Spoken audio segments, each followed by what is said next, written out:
ومن أهل الكتاب من تامنه بقنطار يوده إليك ومنهم من تامنه بدينار لا يوده إليك إلا ما دمت عليه قائما ذلك بأنهم قالوا ليس علينا في الأميين سبيل ويقولون على الله الكذب وهم يعلمون بلى من أوفى بعهده واتقى فإن الله يحب المتقين إن الذين يشترون بعهد الله وأيمانهم ثمنا قليلا أولئك لا خلاق لهم في الآخرة ولا يكلمهم الله ولا ينظر إليهم يوم القيامة ولا يزكيهم ولهم عذاب أليم وإن منهم لفريقا يلوون ألسنتهم بالكتاب لتحسبوه من الكتاب وما هو من الكتاب ويقولون هو من عند الله وما هو من عند الله ويقولون على الله الكذب وهم يعلمون ما كان لبشر أن يؤتيه الله الكتاب والحكم والنبوءة ثم يقول للناس كونوا عبادا لي من دون الله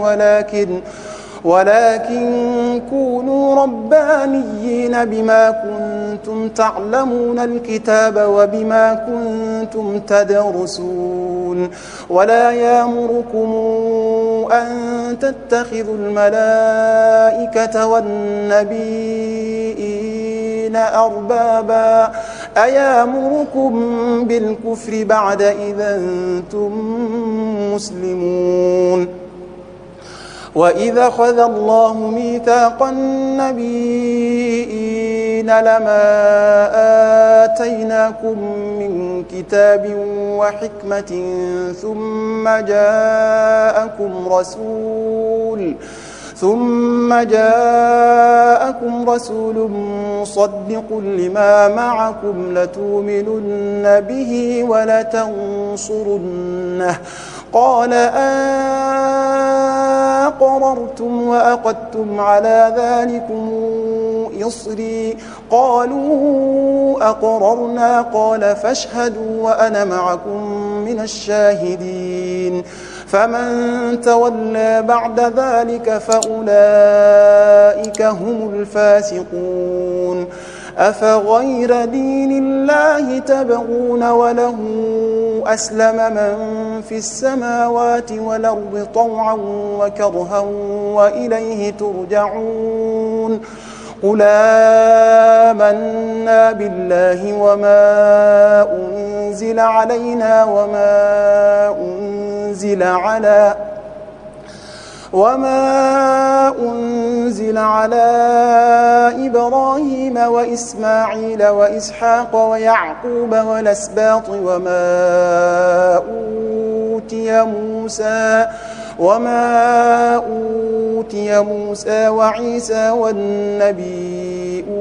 من ربهم لا نفرق بين أحد منهم ونحن له مسلمون ومن يبتغي غير الإسلام دينا فلن يقبل منه وهو في الآخرة من الخاسرين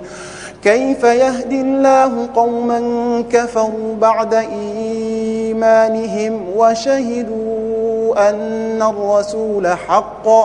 وشهدوا أن الرسول حق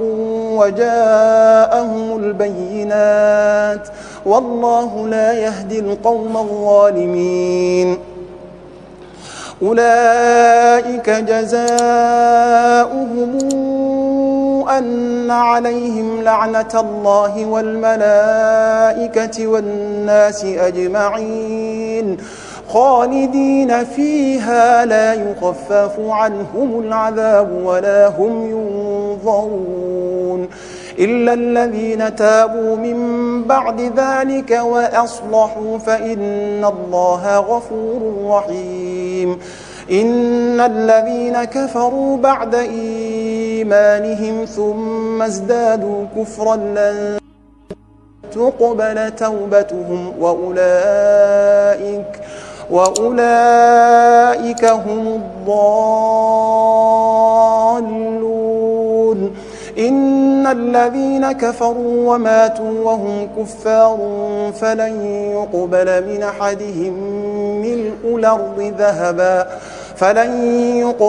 من أحدهم ملء الأرض ذهبا